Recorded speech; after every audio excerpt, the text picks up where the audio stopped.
Bonjour à vous tous, bienvenue dans Champagne-Ardenne Matin. Nous sommes ensemble pendant 26 minutes de direct, rien que pour vous. Vous le savez, comme chaque jour, vous pouvez témoigner, poser des questions par SMS.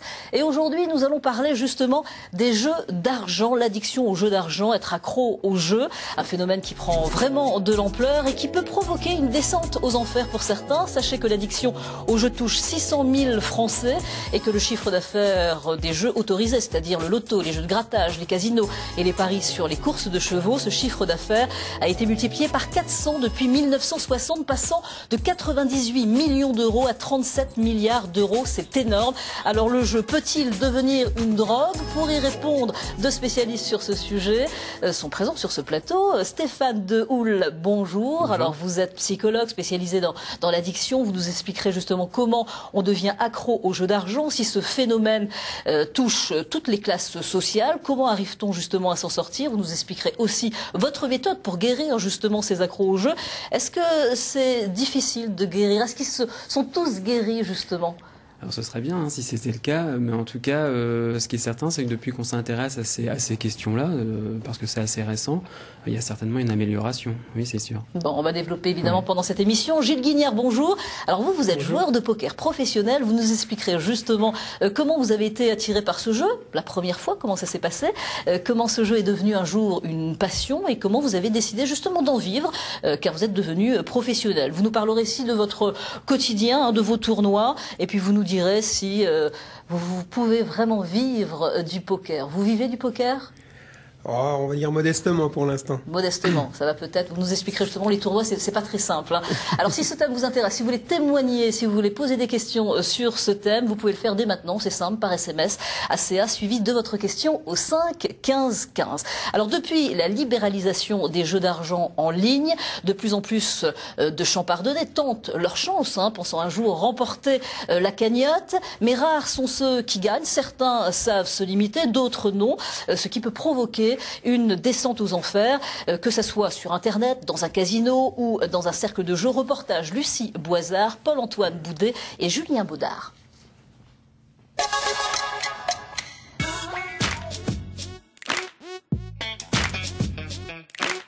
Tournoi de poker en plein cœur de Reims.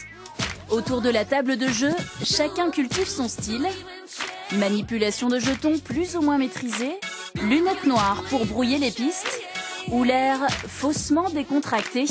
Tout est affaire de tactique et de psychologie. Moi, ce qui me plaît dans le poker, c'est plutôt la stratégie, un petit peu de rentrer dans le cerveau de l'adversaire. La psychologie, la concentration, le contrôle de ses nerfs, les impulsions. Un jeu de maîtrise et de calcul qui laisse peu de place au hasard. Ce qui anime aussi les joueurs, c'est remporter le pot, mais pas à n'importe quel prix. Bon, on va dépenser 100 € par mois peut-être. Donc bon, c'est pas plus cher qu'on fume pas, donc c'est pas plus cher que les cigarettes, c'est un loisir comme un autre, quoi. Je joue approximativement, on va dire, entre 150 et 200 € par mois. Voilà. Et jusqu'à présent, je rentre largement dans mes gains. Donc voilà. Gagner de l'argent, ça peut aussi se faire sur Internet. La libéralisation des jeux en ligne a vu le nombre de sites décupler en France. Des gains immédiats avec un simple clic, c'est ce qui a poussé ce jeune Rémois à jouer. Mais rapidement, le jeu a tourné à l'obsession. Au début, c'était, on va dire, une fois par semaine. Et après, qu'est-ce qui s'est passé? Après, ça a été de pire en pire, en fait. Hein. J'ai joué tous les jours. Et puis, des fois, je gagnais des grosses sommes. Et puis, je les encaissais, mais on peut aussi facilement les décaisser pour rejouer. Donc je m'arrêtais pas, quoi, en fait. Hein. C'était parce que j'en avais besoin, en fait. C'était même pas pour gagner, parce que des fois, je perdais. Et puis, je savais très bien que j'allais perdre. Et je continuais à perdre mon argent comme ça, parce que j'en avais besoin. Un besoin irrépressible qui a transformé le jeu d'argent en une addiction. Pour tenter de s'en sortir et rembourser ses dettes de plus de 48 000 €, ce trentenaire suit une thérapie. On voit vite le fond, en fait. Hein, donc, ça nous entraîne vraiment dans la dépression. Et parce qu'on a l'impression d'être rien, en fait. Hein. À un moment donné, on a l'impression d'avoir tout perdu, de servir à rien, de faire n'importe quoi. Donc, c'est vrai que ça a été 10 ans de galère. Et maintenant, je vois ça autrement. Et j'ai envie de m'en sortir. Et j'ai plus envie d'y jouer, ça c'est sûr, quoi. Il a envie de s'en sortir, il n'a plus envie de jouer. Stéphane Dehoul, vous qui êtes psychologue, justement, c'est difficile de s'en sortir quand on a carrément plongé dedans? Ça dépend des personnes. Après, dans le cas qu'on voit ici, ça s'est relativement bien passé. Oui, il dit qu'il n'a plus envie de jouer du tout. Voilà. Après, il suffit simplement parfois déjà de pouvoir en parler à quelqu'un qui ne va pas être dans le jugement, parce que c'est une pratique aujourd'hui, le jeu, on a tendance à dire c'est peut-être un vice, enfin ce genre de choses. Déjà de pouvoir en parler, ça peut... Oui, parce que pour certaines personnes, c'est juste une fois de temps en temps, ça fait plaisir, oui. Voilà, il n'y a pas de souci. Oui. En revanche, c'est vrai que c'est dramatique pour d'autres personnes qui commencent un jour à jouer, qui commencent à jouer tous les jours, jour et nuit, et puis eh bien, ça entraîne évidemment des dépenses, des demandes de crédit, le surendettement, et là, c'est la descente aux enfers. Oui, il faut pouvoir accompagner ces personnes-là sur toutes ces sphères, hein, j'ai envie de dire. Il y a aussi l'entourage, par exemple, dont il faut prendre compte, hein, l'aspect financier, l'aspect de la santé mentale, hein, et puis essayer de déterminer un petit peu pourquoi, à un moment donné, un joueur a commencé à jouer. Hein. Est-ce qu'il avait des difficultés dans sa vie et il s'est raccroché au jeu pour essayer d'atténuer ça, ou alors est-ce qu'il a fait une belle rencontre dans le jeu à un moment donné? Ah oui, parce que ça n'allait pas, en pleine dépression peut-être. Par exemple, alors ça peut être pour essayer de s'évader un peu. Exactement. Ou alors simplement une rencontre avec le gain, hein, quelqu'un qui joue comme ça une fois de temps en temps, puis un jour on rencontre le gain, l'espoir, et puis là on met en place certains mécanismes. Oui, et puis avec la difficulté, les fins de mois difficiles, peut-être le rêve de gagner la cagnotte. Il y a une question d'une téléspectatrice, Lucette, qui demande comment peut-on se rendre compte qu'un proche est addict? Quels sont les symptômes? Alors, c'est assez compliqué parce que souvent ces personnes peuvent présenter un déni de leur pratique de jeu, hein, ou même pas avoir conscience elles-mêmes de leurs problématiques. Il faut se poser la question dès lors où quelqu'un perd sa liberté. Hein, finalement, c'est cette notion-là, c'est la question de la liberté de s'abstenir d'aller jouer, hein, de pouvoir jouer. À partir de là, on peut commencer à se poser des questions. Ouais. Ce phénomène touche toutes les classes sociales? Oui, alors il y a des gens qui vont être en précarité, par exemple, et qui vont essayer à travers le jeu de trouver des solutions, c'est ce que vous disiez juste avant, mais ça touche toutes les classes. Oui. Comment ça se passe justement, votre méthode pour les guérir? C'est une thérapie, ça dure longtemps? Ça dépend. Moi, j'ai pas inventé une méthode, hein, c'est des thérapies. Non, bien sûr, thérapie, oui, tout à fait. Alors, moi, je travaille sur deux axes. Hein, c'est l'axe de l'histoire du patient, hein, c'est-à-dire d'un point de vue un peu plus psychanalytique pour savoir si dans son histoire familiale, il y a déjà eu des pratiques de jeu, par exemple. Oui. Ouais. Est-ce qu'il y a eu des difficultés rencontrées? Et puis aussi, ensuite, on va travailler d'un point de vue assez comportemental sur la pratique concrète du jeu, à savoir des conseils, comment on peut réduire les risques quand on ne peut pas faire autrement que Vous leur demandez d'arrêter tout de suite ou progressivement? Non, alors ça, moi je leur demande rien, c'est à eux déjà de savoir quels objectifs ils peuvent se fixer. Hein. Est-ce qu'ils veulent arrêter ou diminuer leur pratique? Avec le jeu, on a quand même, plus qu'avec certains produits, par exemple, la possibilité de revenir à une consommation entre guillemets classique. Hein, ce qui n'est pas forcément le cas de certains produits. Alors, Gilles Guignard, vous êtes donc, je le disais tout à l'heure, joueur de poker professionnel, enfin, vous en vivez en tous les cas actuellement. Est-ce que vous vous souvenez de la première fois quand vous avez commencé à jouer au poker? Oui, ça s'est fait un peu par hasard. J'ai découvert ça sur le net d'ailleurs. Ah oui, sur le net, d'accord. J'ai découvert ça sur le net, puis j'ai appris qu'il y avait un endroit à Reims où on pouvait s'adonner au poker. J'y suis venu, j'ai découvert un endroit agréable. Et alors, ça a été tout de suite une passion? Tout de suite une passion, non, j'avais d'autres passions à l'époque, je faisais beaucoup de sport, football, tennis, voilà, là c'était vraiment une passion. Est-ce que vous êtes devenu accro, justement? Vous avez commencé à jouer, est-ce que c'est devenu... Non, je pense pas être devenu accro. Tout dépend où on met le curseur dans le mot accro, mais non, je pense pas. Est-ce que c'est tous les jours? Est-ce que vous jouez? Est-ce que vous avez commencé à... Non, pas tous les jours. Pas tous les jours. Non. C'est-à-dire que vous êtes professionnel, donc vous allez faire des tournois, vous faites pas mal de tournois, soit en France, soit à l'étranger. Si vous partez en vacances, oui. Voilà, vous ne jouez pas du tout? Ah non, je peux être une semaine, 15 jours sans les jouer.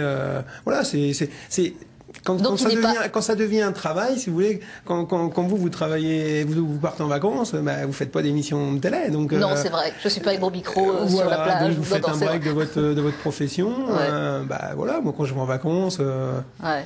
Donc il n'est pas accro? Alors, il ne serait pas dépendant apparemment, Voilà. puisqu'il a la liberté de pouvoir s'arrêter quand il le souhaite. Par contre, à un moment donné, on peut... Ça ne veut pas dire que parce que la dépendance n'est pas présente à un moment donné, qu'elle ne peut pas l'être plus tard. Hein, elle peut aussi arriver...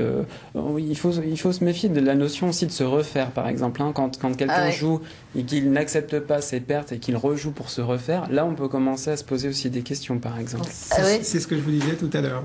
Vous savez vous limiter? Oui, c'est ce que je vous expliquais tout à l'heure. Quand vous n'êtes pas dans une bonne soirée, il faut avoir une rigueur et dire, je me limite à 2 fois ce que j'ai perdu, donc 2 caves, que l'on appelle dans le jargon du poker. On se limite à 2 voilà. on se limite à 2 caves et puis si ça passe pas, on se dit c'est tout, ça sera pour une prochaine fois. Parce que la notion, comme disait monsieur, la notion de se refaire, des fois peut coûter très cher. Quoi. Ouais, tout à fait. Donc voilà, faut avoir une certaine commence la descente aux discipline. enfers si on n'arrive pas. Faut avoir une certaine discipline. Alors vous jouez au poker, vous vous déplacez à l'étranger ou dans les cercles de jeu en France, mais certaines personnes, dans tous les cas, n'ont pas besoin d'aller très loin pour espérer peut-être gagner un jour le gros lot, se déplacer tout simplement dans un bureau de tabac, presse, au coin de la rue par exemple, c'est possible. On y retrouve justement Lucie Boisard qui peut-être va remporter aujourd'hui la cagnotte. Visiblement, il y a de plus en plus d'adeptes des jeux de hasard et de grattage. Alors je vais me mettre un peu dans la peau du joueur. Madame, bonjour. Bonjour. Je vais vous prendre un jeu, s'il vous plaît, à gratter. On va voir si j'ai la chance, c'est avec moi ou pas. Alors... Et là, aujourd'hui, vous avez gagné combien 14-0. Mon mari, il avait joué avant moi, il n'avait rien gagné. Moi, j'arrive derrière, je gratte. Ah ben alors là, il était écœuré. Je fais du grattage. J'aime bien. C'est sympa, mais bon, je gagne pas tous les coups 1 euro, 2 euros, mais il reste en an. Je gratte, ça fait presque 30 ans. Jamais gagné 2 euros, 3 euros. J'ai joué au 13 et j'ai gagné 13 euros. À l'astro, je gagne de temps en temps aussi. Combien à peu près des fois 18 euros la dernière fois. Ils grattent tout de suite, ils les rendent, et ils en reprennent, ils regrattent, ils les rendent, enfin, jusqu'à ce qu'ils n'aient plus rien. Par le fait. Et ça c'est une minorité. Oui, c'est une minorité quand même. On dit malheureux en jeu, heureux au jeu, malheur en amour. Non, j'y crois pas trop. Je crois que je suis malheureuse en amour en ce moment, alors peut-être que je gratte. Alors on dit oui, généralement c'est vrai, heureux au jeu, malheureux en amour. Alors Gilles Guignard, heureux au jeu? Heureux au jeu, de temps en temps, des fois malheureux au jeu aussi, donc voilà, ça dépend des périodes. Vous avez vu ce micro-trottoir, vous achetez aussi, vous grattez de temps en temps comme ça? Non. Un joueur, quand il est joueur professionnel, ne joue pas aux autres jeux, le loto, le grattage, les courses de chevaux, non? Non, jamais, non. Exceptionnellement pour dire, voilà, une super cagnotte, un truc comme ça, mais sinon, non. Donc c'est vraiment la stratégie du poker. Ouais, c'est ce qui me plaît dans ce jeu, quoi. C'est ça. Il y a des sensations vraiment très fortes. Ouais. Alors les tournois, ça se passe comment? C'est compliqué, je crois, les tournois. Déjà pour être admis. Déjà les tournois, oui, c'est assez compliqué. Enfin, tout dépend des tournois que vous faites, mais si vous voulez participer à des tournois, on va dire réputés, de haut niveau, les inscriptions coûtent très très cher. Vous n'êtes pas invité? Ah non, malheureusement, non. Ça se passe pas comme ça. Non, ça se passe pas comme ça, non.